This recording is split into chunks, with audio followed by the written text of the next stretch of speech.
We are back on the gluttony of the seas, and we are eating our way through the Mediterranean.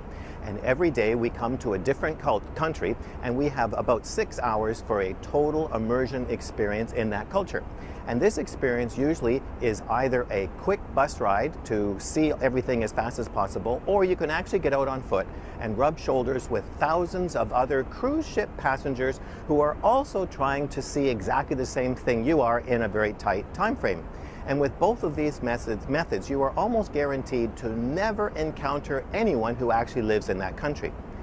And when you're visiting a new country, you have a choice of being enthralled with the scenery or the Renaissance art treasures of Italy, or being absolutely appalled at the way they drive, park, and treat traffic signal lights as mere suggestions. Because when you're visiting another country, you can either admire it or be disgusted that they don't do it like we do. Now, you know, in Christianity, we have many different cultures as well, and we call them denominations. And they are different styles of worship based on some small doctrinal differences or different interpretation. And most of us have learned to judge other denominations and judge other Christian cultures. And we focus on the differences and say, oh, that's not right. We could never put up with that.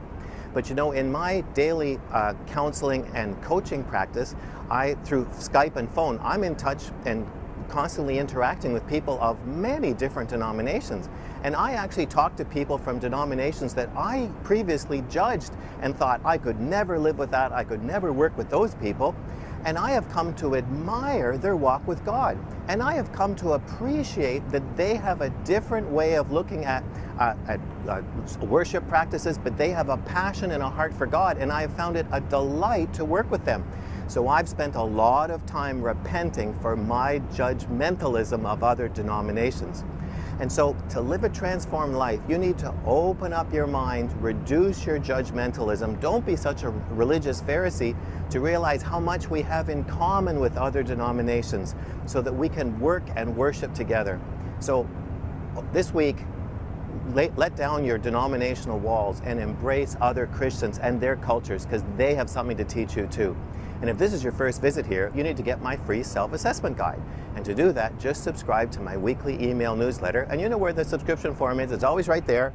And I'll talk to you again next week. But this week, make friends with someone from a different denomination.